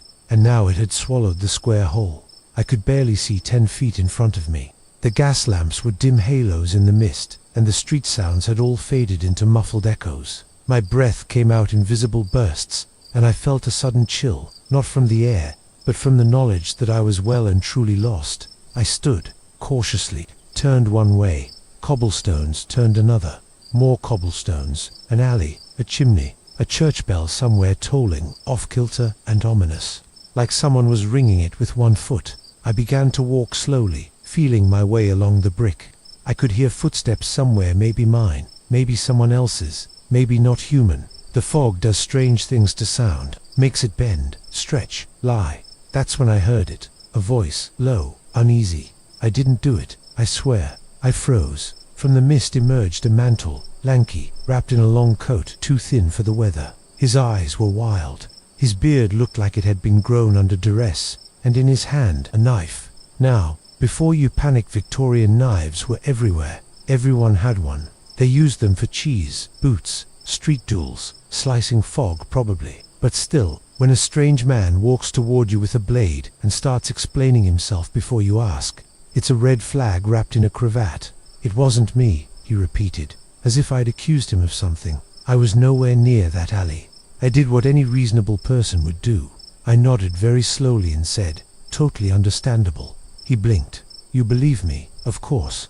You've got the vibe of someone who absolutely didn't commit a crime just now." He lowered the knife. "That's what I said. But the constable, he don't listen. He's got it in for me. Always has, ever since the goose incident."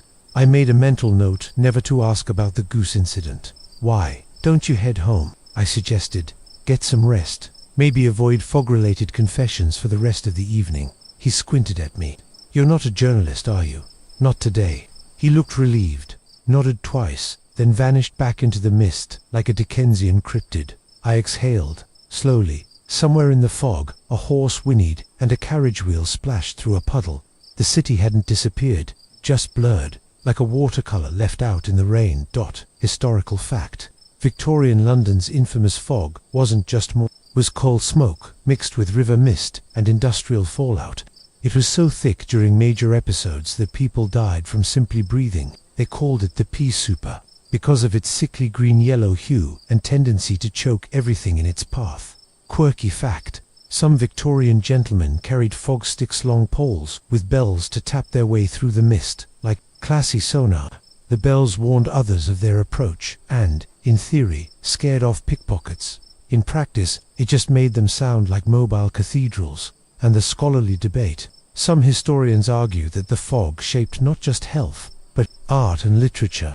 Authors like Dickens and Conan Doyle used it as a symbol of mystery, of poverty, of corruption. Others believe the fog was less poetic and more a constant, lung-crushing reality that we've simply romanticized to death. As I shuffled along the cobbles, I saw movement against two children dragging a bundle of firewood, wrapped so tightly. In rags it looked like a third sibling.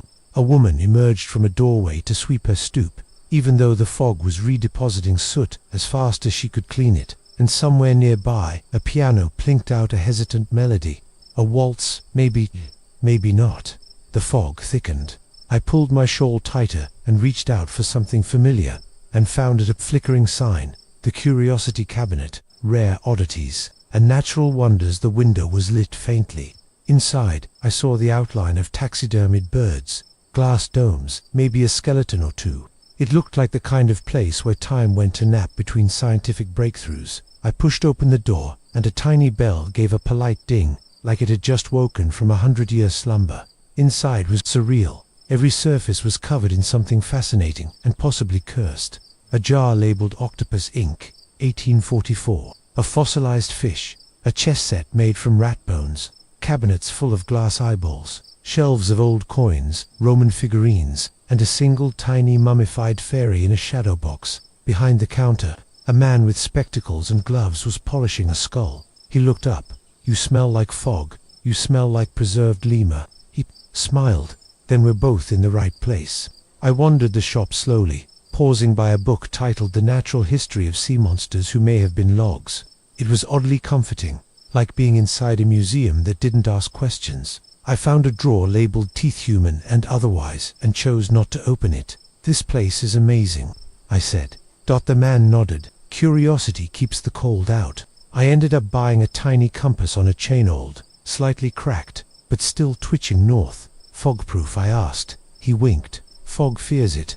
Back outside, the mist seemed somehow less oppressive. Maybe it was the compass.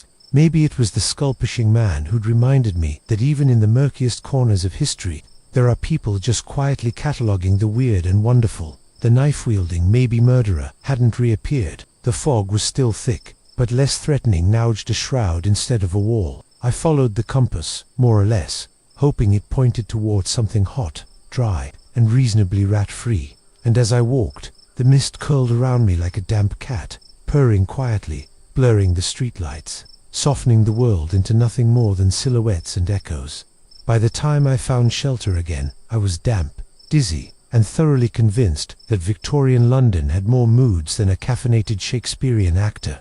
The fog had swallowed entire streets. I was half certain I'd walked in a circle twice, and passed the same sandwich board promising hot trotters 2 for a penny. 3 times.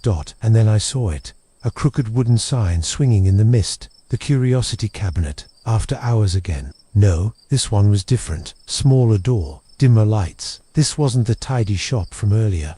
This looked more like its weird cousin who collected bones and never got invited to Christmas dinner. Drawn by equal parts intrigue and mild desperation, I pushed open the door and stepped inside. Welcome to the real Cabinet of Wonders. Inside, everything felt old. Not vintage, not antique, but old, like a secret buried beneath floorboards. The air smelled like dust, cloves, and a faint hint of formaldehyde. The shelves bowed under the weight of oddities. Glass jars with creatures floating in amber. Liquids, shelves of desiccated roots and bones. Trays of insects pinned in neat rows like tiny trophies of obsession. A bell jingled. Not the polite kind. The kind that made you question if it summoned people or spirits. "Don't touch the cat," said a voice. I froze. Behind the counter sat a man in a velvet smoking jacket, smoking a pipe shaped like a griffin. A half-gloved hand gestured vaguely. To my left, where I noticed a large, motionless grey cat perched atop a glass case labeled Real Merman Fin. "Is it alive?" I asked. "Unclear," the man said. "It blinks once every 3 days. We assume that means something." I moved past the cat with respectful caution. At the back of the shop, a red velvet curtain hid something glowing. Faintly behind it, A woman emerged, tall, sharp-featured, with silver rings on every finger and a feathered collar that rustled when she moved. "You look like someone who's seen the fog," she said. I walked straight through it. She nodded. "Then you're ready." She swept aside the curtain, revealing a private exhibit room lit by flickering candles. On the walls, faded portraits of beetle-wing-clad women and stiff-necked men. On pedestals, oddities that defied explanation. There was a clock that ticked backward, a jar labeled "Laugh of the Last Chimney Sweep," a cracked mirror said to reflect your true Victorian spirit, and in the middle, under a bell jar, a small object that stopped me in my tracks. It was a perfectly preserved sugar mouse, white with tiny pink eyes, resting on a velvet cushion. Beside it, a sign, "From the Great Sweet Shop Collapse of '61, survived 3 weeks underground." "Did it actually survive?" I asked. The woman grinned. "Some stories aren't meant to be verified." Historical fact. Victorian England was obsessed with oddities, especially natural history curios, cabinets of wonders, freak shows, spiritual relics, and even preserved mummies were displayed in parlors, libraries, and private museums. Science and showmanship blurred constantly. Quirky fact. Queen Victoria herself received a stuffed hummingbird fan, complete with beaks and feathers, as a gift. It was considered fashionably exotic, though the hummingbirds may have disagreed, and the debate historians still argue whether these cabinets of curiosity contributed to scientific discovery or simply reinforced colonial fantasy. Were the educational archives or status symbol menageries assembled from abroad under dubious ethical conditions? I stood in the center of the room, letting my eyes adjust. Every item had a story. Some whispered it through dust. Some screamed it in Latin. A wooden box sat on a pedestal nearby. The label read, "Do not open unless you wish to be late for dinner." I opened it anyway. Inside was a single sock, grey-ribbed, labeled simply, "Time Traveler's Left Footwear." I didn't laugh, not really, but I did smile. The woman leaned against the wall. "We take trades, you know." "Oh, something odd, something real, something from your pocket." I reached inside my shawl and pulled out the tiny green glass bottle I'd been given by the mudlark, still foggy, still warm from my hand. She took it gently, held it up to the candlelight, then nodded. "This will do." In exchange, she handed me a small envelope. It was sealed with red wax and bore a stamp, "Open only after moonrise." I slid it into my coat, because why not lean into the mystery at this point? As I turned to leave, the cat blinked, then turned its head, a small acknowledgement, or a warning. Outside, the fog had thinned just slightly. The street was still mostly empty, but it no longer felt like I was being watched by history itself. Now it just felt like London, cold, strange, a little damp, and utterly enchanted. As I walked, I peeked into a puddle, saw my own face warped and doubled. Behind me, the sign for the curiosity cabinet had gone dark again. Maybe it never existed. Maybe it existed only for the curious. I didn't check the envelope. Not yet. But in that moment, carrying mummified mice in my memory and mystery paper in my pocket, I realized sometimes the strangest places in Victorian London weren't the loudest or dirtiest. They were the quiet rooms full of secrets, waiting patiently for someone foolish enough to knock. I finally stopped walking when my stomach grumbled loud enough to startle a pigeon. It was, I estimated, somewhere between 1/2 chimney fog and 1/4 to hallucination, and I hadn't eaten anything substantial since the cursed potato. Time for dinner Victorian style. I followed the scent of something vaguely edible wafting down a narrow lane. It smelled like roasted something, seasoned with desperation and possibly marjoram. I turned a corner and saw a narrow row house with a flickering lantern in the window and a wooden sign hanging slightly crooked. "Mrs. Tilly's family table. Dinner served until the gas runs out." Promising, I knocked. The door creaked open. Before I even touched it again, an older woman stood in the threshold, hair like a steel mop and an apron stained with the ghosts of at least 4 meals. "You hungry?" she asked desperately. "You'll eat what we've got." "Perfect." She stepped aside, and I entered a long, narrow dining room. It was dimly lit by wall sconces that cast more shadow than clarity. A few others sat along the table, already an elderly couple in matching shawls. A man with ink-stained fingers who looked like he hadn't blinked since Monday, and a young woman feeding soup to a baby that might have been part gremlin. The table creaked under the weight of serving dishes that seemed to hover in the uncertain realm between food and potion. I was handed a plate with stewed mutton, grey but tender, mushrooms, suspiciously chewy, boiled turnips, flavourless but polite, and a dark, sticky pudding that jiggled in defiance of physics. "This isn't terrible," I whispered to myself after a bite. "Thank you," said a man across from me. "I helped peel the mutton." I didn't ask how. "First time here?" asked the woman beside me. She had bright eyes and wore a necklace that might have been made from a drawer handle. "Yeah, got lost in the fog. Ended up here." She nodded. "Happens. Place finds who it needs." That was ominous. Halfway through the meal, conversation stirred. Someone mentioned a murder on Brick Lane. Someone else countered with the story of a chimney sweep who'd married a duchess in disguise. It was like a dinner party hosted by a gossip column and a conspiracy theorist. Then the door opened again. A man stepped into a neat coat, clean boots, and absolutely the wrong energy for this crowd. Everyone stiffened slightly. He gave a short nod to the room, removed his gloves slowly, and sat at the head of the table.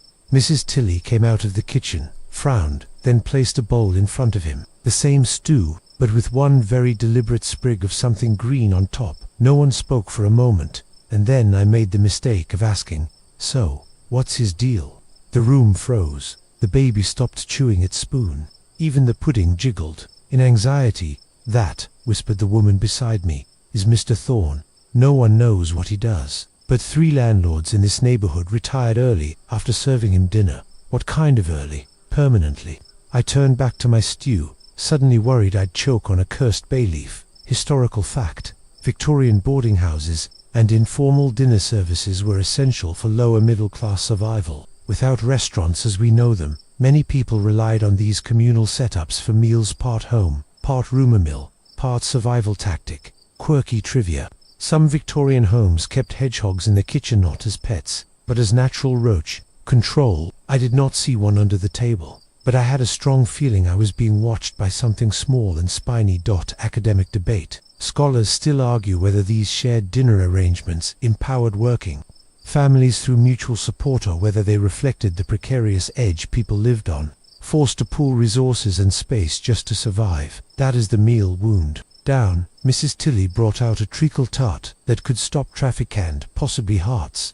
It was dense, sticky, aggressively sweet, and exactly what I needed. Mr. Thorne stood. "Good evening," he said, voice smooth as aged vinegar. "Always a pleasure." Then he vanished through the back door. The tension dissolved like sugar in hot tea. "Is he a murderer?" I asked. "Probably not," said the man with the ink-stained fingers. "But he once filed a complaint to the Board of Health, using only poetry. That somehow felt more dangerous." The others trickled out, thanking Mrs. Tilly with solemn nods and wrapped leftovers. I lingered, helping her clear the plates. "You feed a lot of people," I said. "World's cold," she replied. "People need hot food and a bit of quiet. Even they may be murderous, especially them. They're the loneliest." I thanked her and stepped outside. The air had turned crisper, cleaner. The fog had retreated slightly as if the night had taken a deep breath and let it out. My belly was full, my nerves slightly less frayed, and yet, as I walked away, I couldn't help glancing over my shoulder. Something about that room, about Mr. Thorne's knowing eyes, stayed with me, like I'd been in the middle of a novel. Without knowing the title, I reached into my pocket, feeling for the envelope the curiosity shop had given me. It was still there, sealed tight, but not for long. The envelope burned in my pocket like a secret. And let's be honest, if a Victorian curiosity shop gives you a wax-sealed letter labelled "Open" only after moonrise, you don't not open it. You wait for the right moment, find a spooky bench, and prepare for dramatic consequences. That's just etiquette, so I did exactly that. I found a quiet park square, hedged in by iron fencing and shadowed by bare-limbed trees. The moon, yes, finally visible between drifts of soot and fog hung low, dull and bruised like it had been punched by factory smoke. I sat under a lamppost, cracked the seal and unfolded the heavy paper. Inside, a single handwritten message, in looping ink. "If the dead can speak, surely the living should listen more closely. Tonight's tale is not over. Follow the gaslight and mind the mirror." Well, cryptic, Victorian, and slightly threatening. 10/10. No note. I tucked the paper away and stood, instinct guiding me more than sense. If I were in a novel-land, let's be honest, it felt that wide follow something vaguely glowing, possibly dangerous. and sure enough, down the lane, a flickering trail of gas lamps stretched into the night, leading me somewhere I hadn't yet been, a block of stone buildings, quiet now, wrapped in ivy and soot. A sign read, Wellington House for the respectable aged. Inside, the faint sound of piano. I crept closer. The door was unlocked. The entryway was dim, lined with heavy drapes and portraits of stern men with whiskers that had real opinions about the Crimean War. I heard voices soft, laughing, drifting from the parlor. When I peeked in, I saw them. Half a dozen elderly folks seated in her backed chairs around a fire. In their laps, mugs of tea. On the table, a plate of rock cakes. And standing beside the fire, an attendant reading aloud from a book. He closed it as I entered. "Join us," he said. I sat quietly. The room smelled of lavender, dust, and long memories. The old woman beside me gave a nod.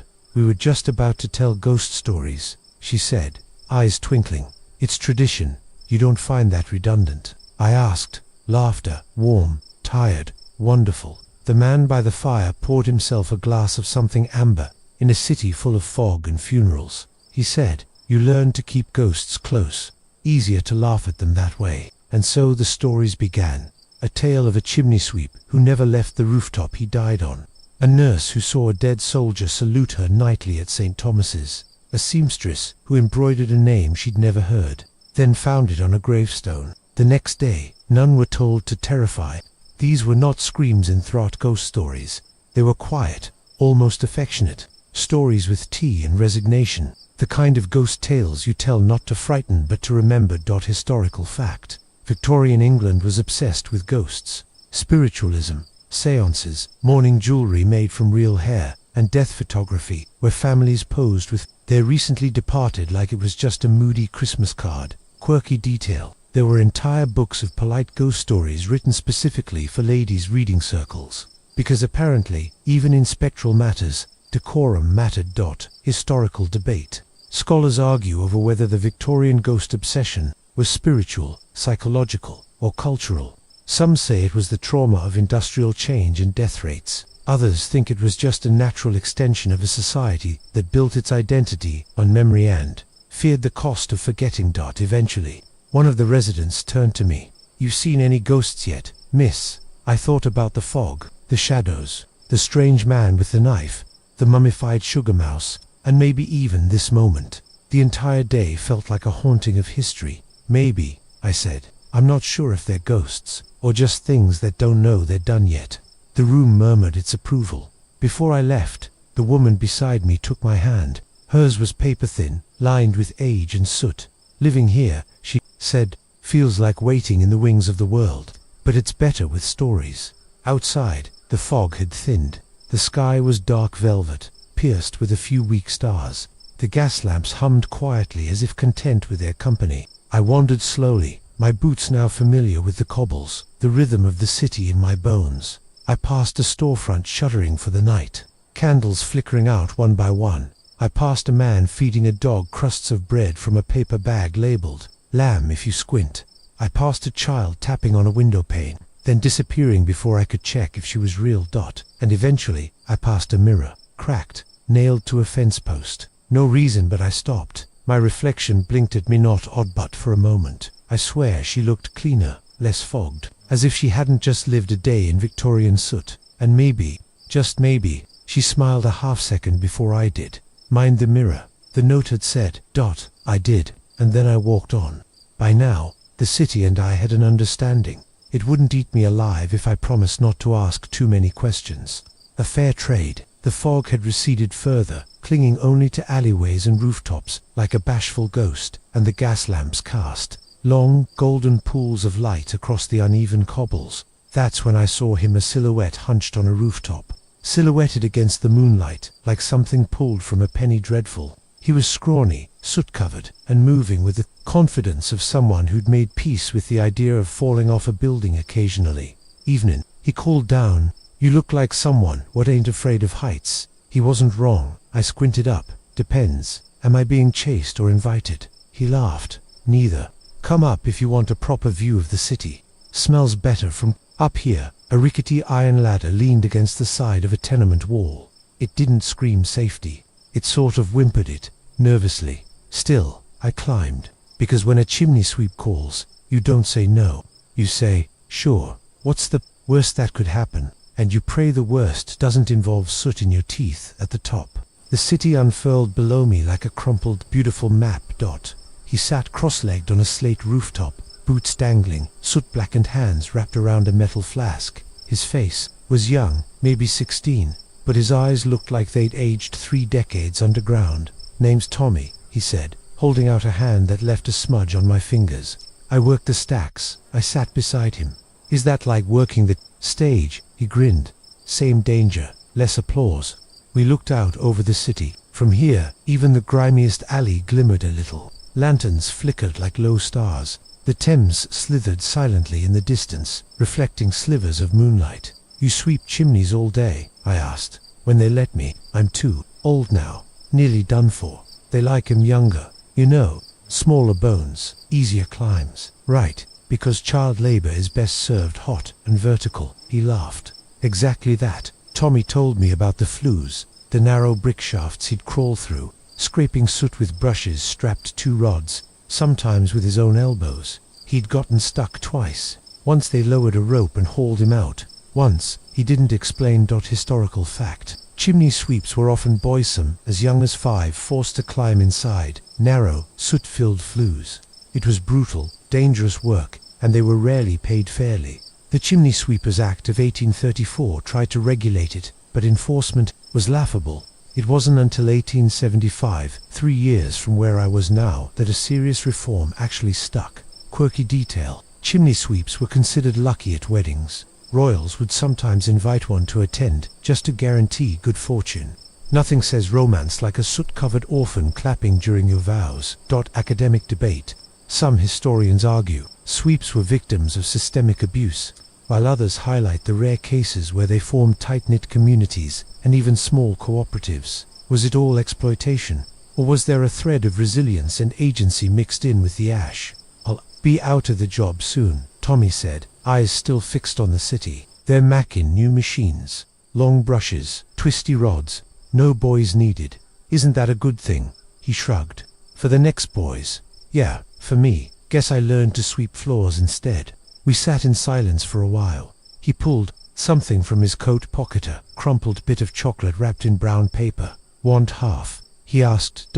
Now, let me be clear. Victorian chocolate was not the smooth, creamy luxury we know today. It was gritty, it was dense, it sometimes contained chalk, on purpose, but it was also magic. Yes, I said. Yes, I absolutely do. We broke it in half. It tasted like dust and happiness, you know, he said between bites. I saw Queen Victoria once. Swear it. Really, he nodded. Ridin' in a carriage. She waved. Might have been at me, might have been at a dog, but it counts. It definitely counts. Think she ever had chimney soot on her toast? I hope not. Then, again, he mused. Maybe she should have. We both laughed. From up here, the soot-streaked city felt smaller, softer, like a stage set from a dream. A fox darted across the roof below us. A constable's whistle blew, distant and half-hearted. Somewhere nearby, someone practiced violin badly and confidently. A cat meowed once, then apparently gave up. Ever think about leaving? I asked. Tommy shrugged. Don't know where I'd go. Never seen green hills or clean rivers. Don't mean they ain't real. Just not real to me. We finished the chocolate in companionable silence. Eventually, I climbed back down the ladder, boots slipping once but recovering. I turned to wave at Tommy, but he was already gone, melted into the rooftop shadows, like he was never there. Maybe he wasn't. Maybe the city made him up for dramatic effect. Wouldn't surprise me. Back on the ground, I felt the weight of the night settle into my bones. I wasn't tired. I was something deeper. That feeling you get after hours of walking, talking, and witnessing a world that both aches and in equal measure. The compass in my pocket ticked slightly as I walked north, south, east, west, but my feet just went forward. Somewhere, a bakery was pulling fresh loaves from the oven. Somewhere, a man proposed in the street, and the girl said yes. Somewhere, a chimney sweep leaned into the wind and imagined something better, and I walked through the city of shadows and light, hands still dusted in soot and sugar. I didn't plan on getting into a tram accident, not that it was a real accident. More of a slow-motion public unraveling, like something you'd see in a stage farce where the protagonist's entire outfit falls apart while trying to act nonchalant. Let me explain. I'd just turned onto a main road, brick buildings lining either side, like watchful sentries, when I heard the familiar clank-clank-clang of the horse-drawn tram. It rattled along steel rails in the middle of the road, its 2 draft horses looking as fed up as any creatures could legally be in the British Empire. I figured I'd hop on, ride for a bit, and let it drop me somewhere vaguely headed toward a bed. I'd been walking for what felt like 5 years, and my boots had begun to form hostile unions with my toes. I flagged the tram with a wave. The driver nodded, the horses snorted, and I jogged up beside it, and that's when it happened. A small terrier, possibly possessed by the ghost of a mischief god, darted in front of me, chasing an invisible foe. I sidestepped gracefully. I thought only for my foot to catch a loose cobblestone, my ankle to twist, and my borrowed skirt to tear from knee to petticoat like I was in a melodrama getting kicked out of a ballroom. I landed squarely on my backside, one leg in the gutter, bonnet askew, and an entire crowd of onlookers pretending not to laugh, but absolutely laughing. The terrier paused, licked my knee sympathetically, then ran off again, probably to ruin someone else's evening. The tram conductor leaned out and said, "First time in London. Does it show?" "Only a bit." I limped aboard, trying to smooth my skirt back into decency. The tear ran diagonally across the front, revealing one bruised shin and a surprising amount of petticoat ruffle. "Borrowed this dress," I muttered to myself. One owner, now ruined, possibly haunted. The other passengers gave me the look only Victorians can give, a precise blend of scandal, pity, and admiration for my commitment to surviving while underdressed. I found a seat near the back, next to an old man who smelled of pipe smoke and parsnips. Across from me sat a nanny with a baby who stared at me like it was evaluating my decision-making skills. I turned toward the window. The city clattered by.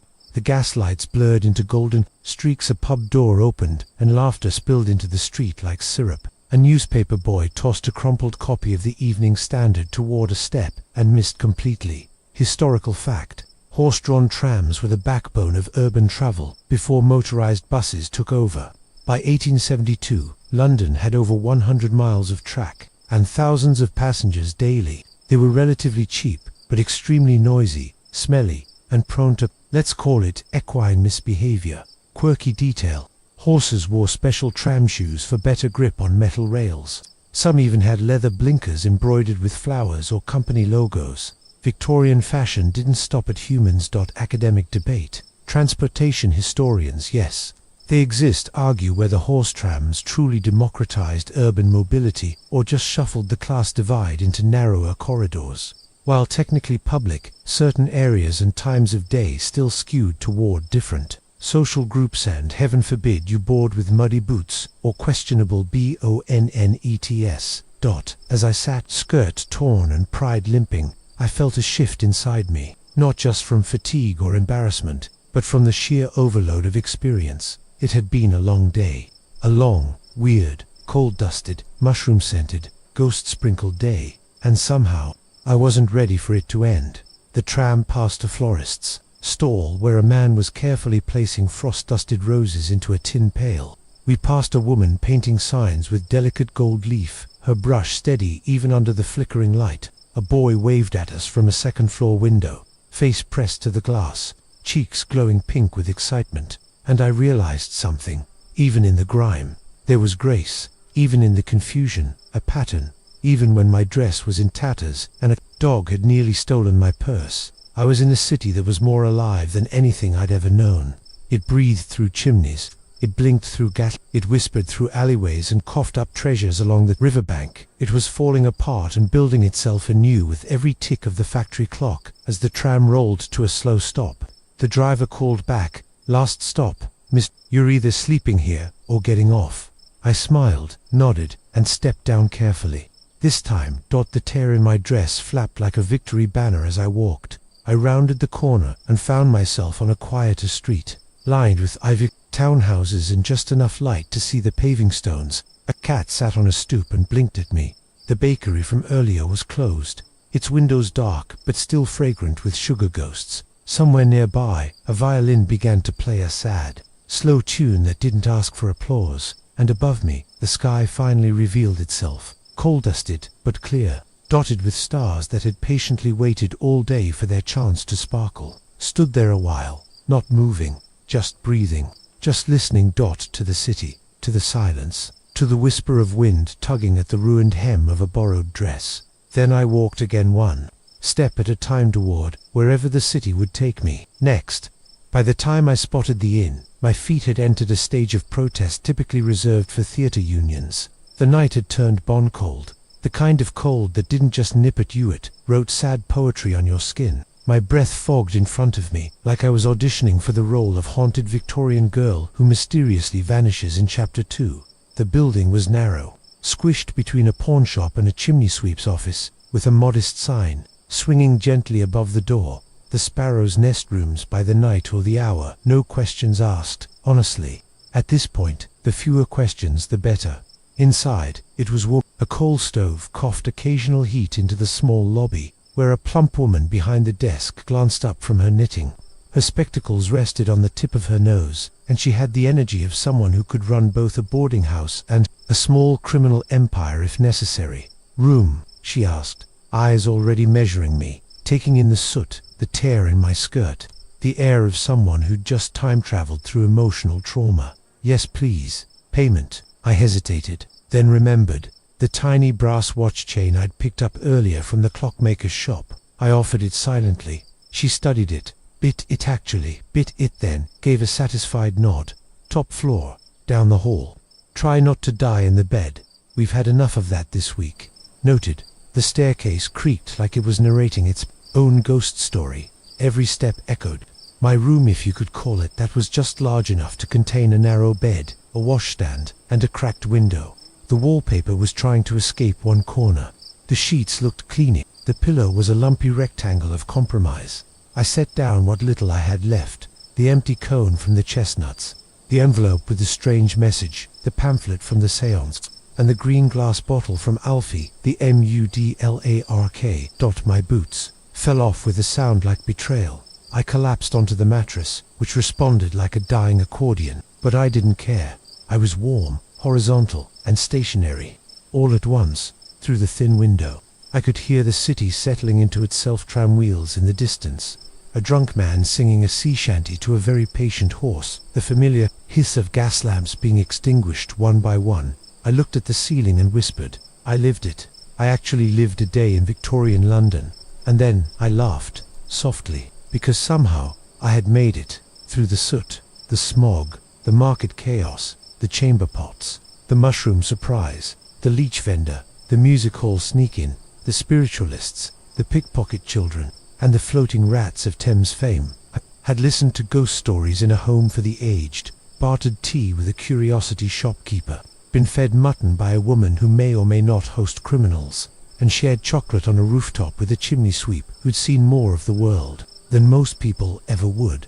And somehow, it was all beautiful, broken, but beautiful. Historical fact. At the very end of the Victorian era, in 1901, 32.5 million people lived in the UK, and nearly 1 in 3 lived in poverty. And yet, the cultural legacy of that time, the inventions, the literature, the railways, the art, the tea obsession is still felt in ripples across the world. Quirky footnote. The Victorians believed that sleeping with your window open even in winter was good for your health. They also believed that reading in bed caused nightmares, and that sniffing burnt feathers could cure fainting. No comment. And the final debate, was the Victorian period a golden age of progress, or a dark age hiding cruelty under lace and etiquette? The answer, of course, is both, because history isn't neat. It's messy, like a torn dress on a tram or a sugar mouse surviving. A ceiling collapsed. As I lay there, the room swaying slightly with fatigue, I let my eyes close slowly. Outside, the last tram rattled by. The cat in the alley yawned. The gas lamps dimmed to memory, and for the first time all day, I truly let go. I had walked their streets. I had breathed their air. I had become part of their story, and now I could finally rest. Closing summary. And now we've come to the quietest part of the night, the part where the city exhales, and even the chimneys seem to stop whispering for a moment. The lanterns have gone out. The coal fires have burned low, somewhere in the distance. A milk cart rattles through the first breaths of morning, but here, it's just us softly tucked into the warm folds of story, with soot still under our nails and candlelight flickering behind our eyelids. You've walked with me through the crowded lanes and crooked alleys of Victorian London. We've shared scones under judgmental glances, huddled in fog with uncertain strangers, stolen moments with street kids, and listened to stories from souls who hadn't quite left yet. We've tasted the grit of the city, felt the scrape of a corset against our ribs, and discovered that even in a world of chamber pots and cholera, there was laughter, mischief, wonder, and warmth. Maybe you started this journey with both feet planted in the present blankets up to your chin, fan humming, phone on the nightstand. But now, I hope, you've left a little piece of yourself in that gaslit world. Maybe in a baker's window, or in the pocket of a soot-covered chimney sweep. Maybe in the palm of a green glass bottle. Let it stay there, let the magic live, because history isn't just a timeline, it's a feeling, a flicker, a heartbeat. And sometimes, the best way to understand it is to walk straight through it with tired feet, a curious mind, and a torn dress that tells the truth. So close your eyes now, let the fog roll back, let the gas lamps fade, and know that the city will still be there waiting, just beyond the veil of dreams, greater than. Good night, everyone.